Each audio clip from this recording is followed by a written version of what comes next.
नमस्कार कहा में आपका स्वागत है। एक केस आया है नासिक में टाटा कंसल्टेंसी सर्विस में।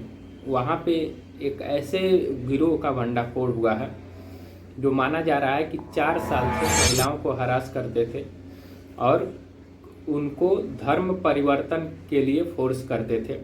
साथ ही उसमें जो 9 FIR दर्ज हुई है, 8 महिलाएं कराई हैं, 1 पुरुष कराया है, जिसमें कहा गया है कि जो कंपनी की HR थी उसका नाम था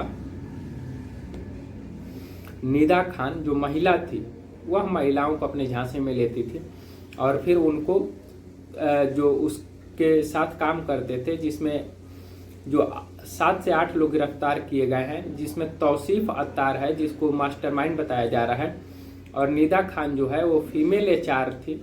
जब लड़कियां उसे किसी चीज़ की शिकायत करती थी उसको इग्नोर कर देती थी। वह उसमें मास्टरमाइंड बताई जा रही है, जिसको पुलिस ने कस्टडी में ले लिया है और 15 अप्रैल तक उसकी कस्टडी बढ़ा दी गई है।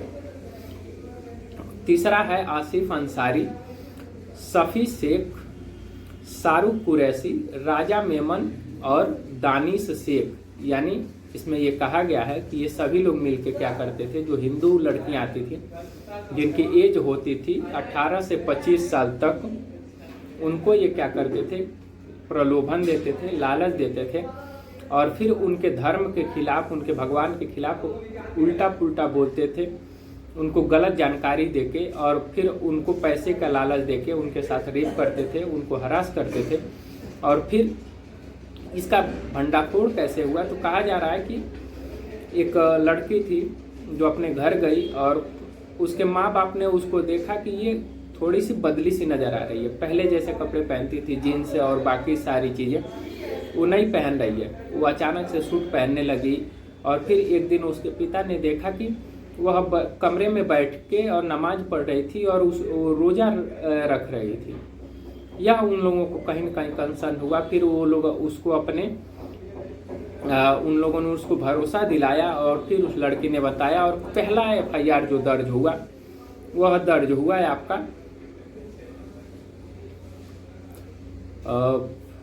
देवलाली पुलिस स्टेशन में दर्ज हुआ। और फिर वहाँ पे मुंबई नाका पुलिस स्टेशन में भी FIR बाद में दर्ज हुए। और फिर वहाँ पे जो लोग थे पुलिस स्टेशन के, उन लोगों ने 7 से 8 महिलाओं को तैयार किया महाराष्ट्र के डिफरेंट जगह से और कहा कि तुमको TCS में जॉब करने जानी है, कि ऐसे तो इस कैसे FIR दर्ज करेंगे। फिर वो लोग गए, लड़कियां वहां पे गई, 40 दिन काम की और उसके बाद ये सारी चीज़ें खुल के सामने आई कि ऐसे ऐसे मॉड्यूल ये करते थे और महिलाओं का, लड़कियों का ब्रेन वॉश कर रहे हैं सब ये। आप सोचिए कि कितना कंसर्निंग बात है इस देश के लिए। अभी आपको पता चला कि पिछले साल दिल्ली में जो बम ब्लास्ट हुआ था उसमें एक महिला का नाम आया था जो डॉक्टर थी और पूरे के पूरे उसमें डॉक्टर थे, जितने थे सब एक डॉक्टर मॉड्यूल का ही भंडाफोड़ हुआ था। तो ये भारत के लिए कंसर्निंग है कि पढ़ी लिखी पीढ़ी भी अगर धर्म में फंसती जा रही है, वह जहाँ पे उसको देश के लिए काम करना चाहिए लेकिन वह देश के खिलाफ काम कर रही है, इन सब जगहों पे इन सब चीज़ों में सम्मिलित हो रही है, जबकि उसको रिफॉर्म होना चाहिए, अपने आप को रिफॉर्म करना चाहिए, सोशली हो, कल्चरली हो। हमारा देश यूनिक है इसलिए कि हम जो है कई कल्चर साथ लेके चलते हैं, लेकिन इसके बावजूद भी लगातार पढ़े लिखे लोग, डॉक्टरों का गिरोह पकड़ा गया। उसके बाद इतनी बड़ी कंपनी में जिसमें सबसे ज़्यादा जो इंटर्न होते हैं, बच्चे होते हैं, वो पहले TCS को पकड़ते हैं, बाकी जगहों पे विप्रो है, इन सब चीज़ों में। और इस तरीके से इसमें निकलना, जो शाहीन सईद पकड़ी गई थी, आप सोचिए वो कितना बड़ा गिरोह अगर नहीं पकड़ी गई होती तो इस देश में क्या होता। महिलाएं क्या करती हैं कि पुरुषों को भी आसानी से फंसा लेती हैं। इसमें क्या होता है कि जो पुरुष होते हैं वो इजिली ट्रैप हो जाते हैं, इसलिए ये भंडाफोड़। अब और अभी आप रिपोर्ट अगर पढ़े होंगे तो आया था कि अब IS में महिलाओं को ट्रेन किया जा रहा है और ये भारत के लिए बहुत कंसर्निंग है। तो आप भी अगर आप अपने आसपास हैं तो विशेष ध्यान दीजिए कि कौन आपको क्या कह रहा है। आप ये ध्यान दीजिए कि आपके कपड़े पे कौन कमेंट कर रहा है, कौन क्या बोल रहा है, कि आपको क्या पहनना है। अगर आपका साथी ही है और वो डिक्टेट आपको कर रहा है तो आप उस पर तुरंत कंसर्न हो जाइए, तुरंत जूता निकाल के उसके सर पे मार दीजिए, कितना भी करीबी क्यों ना हो। उसका जो काम है वो आपको सजेस्ट कर सकता है, डिक्टेट कभी नहीं कर सकता। कोई भी हो, आप जहाँ काम करते हो, आप जहाँ पढ़ते हो। तो ये जो चीज़ें थी, आप सोचिए कि 2900 केजी जो निकला था वहाँ पे एक्सप्लोजन, अगर इस देश में कुछ घटनाएं होती तो कितनी बड़ी घटनाएं हो सकती थी। और फिर इसमें महिलाओं का शामिल होना, और इस केस में भी एक महिला शामिल है।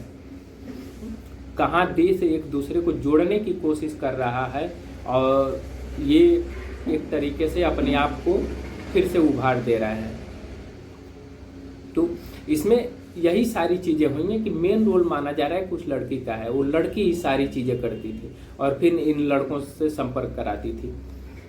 अब इसमें टीसीएस ने कहा है कि भाई पुलिस काम कर रही है, हम जीरो टॉलरेंस पॉलिसी पे करते हैं। आप सोचिए आसपास के लोग अब कितने कंसर्निंग हो जाएंगे। अभी एक बीबीसी के रिपोर्ट मैंने पिछले महीने देख रहा था कि जहाँ पे जम्मू कश्मीर से आए और बाकी जगह से आए मुस्लिम लोगों को हिंदू लोग घर नहीं दे रहे हैं।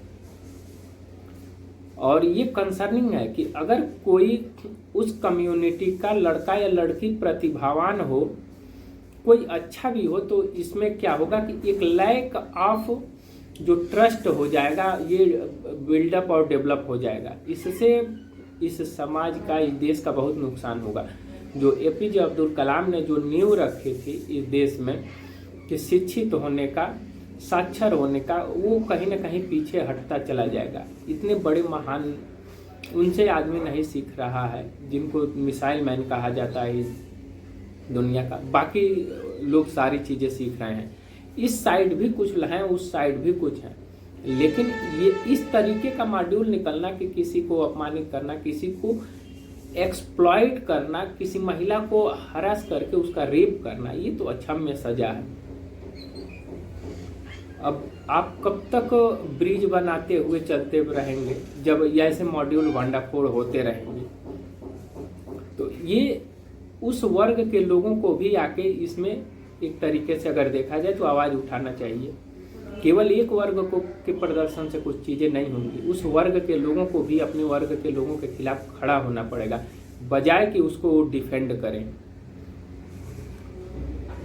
ये न्यूज़ मैंने देखा, फिर मुझे लगा कि इसके बारे में पढ़ना चाहिए। तो ये इसलिए कंसर्निंग है कि महिलाएं अब इन्वॉल्व होने लगी। अभी तक मिनिमम देखा जाता था कभी कभार की महिलाएं, लेकिन अब लगातार ये मॉड्यूल होता जा रहा है कि अभी कितना 6 महीने के अंतराल में 2 चीज़ें आ गई। तो ये चीज़ें कंसर्निंग है। अब इसमें जो बात करें कि कौन कौन सी धाराएं लगाई गई हैं, तो भारतीय न्याय संहिता की धारा जो है 69 लगाई गई है, जो रेप की धारा है। 75 लगाई गई हैं, सेक्सुअल हरासमेंट 299 लगाई गई हैं, ये इसमें रिलीजियस फीलिंग हर्ट करना, और इसमें stalking, molestation, blackmail, hurting religious sentiments के भी धाराएं लगाई गई हैं। स्पेशल टीम बना दी गई है, एसआईटी बनाई गई है, जिसको शायद एसीपी संदीप मित्के जो हैं वो लीड कर रहे हैं। और सोचिए को महिलाएं अगर नहीं गई होती वहाँ पे, पुलिस की जो महिलाएं हैं जिन अगर 40 दिन वहाँ पे जाके काम नहीं की होती, तो ये कहाँ तक पहुँचता। अभी तो देखिए कहाँ तक पहुँचता है। ये सारी चीज़ें अब चल रही हैं। बस आज के लिए इतना ही। बाकी आप अपना ध्यान रखिए, अपने आसपास भी ध्यान रखिए अब, क्योंकि पीपुल्स आर डिप्रेसिंग, और इस डिप्रेशन में वो बहुत जल्दी किसी को दोस्त बना ले रहे हैं, किसी के करीब चले जा रहे हैं, पर्सनल इन्फॉर्मेशन शेयर कर दे रहे हैं। तो आप मोबाइल पे, लैपटॉप पे अगर कहीं रख रहे हैं तो उस पर ध्यान रखिए अपना, कि किसी के पहुंच से दूर रहे। अपना पर्सनल इन्फॉर्मेशन बहुत कम लोगों से शेयर करिए। बाकी इसमें एक और चीज़ आई है कि ये टारगेट करते थे जो गरीब महिलाएं होती थी, जिनके घर में डिस्प्यूट्स होते थे, जिनके पति से डिस्प्यूट्स होते थे, या जो डिप्रेशन में होते थे, तो उनको ये इजीली टारगेट करते थे। अब और महिला जब कंधे पे हाथ रखती है तो थोड़ा सा लगता है कि नहीं यार चलो यहाँ तो हम सेफ हैं, जेंडर बायस नहीं है। लेकिन अगर महिलाएं ही महिलाओं के लिए अगर देखा जाए तो नासूर बन रही हैं, तो ये तो बहुत ख़राब बात है। बाकी आप मेरे चैनल को लाइक, सब्सक्राइब और शेयर ज़रूर करिए। Thank you very much.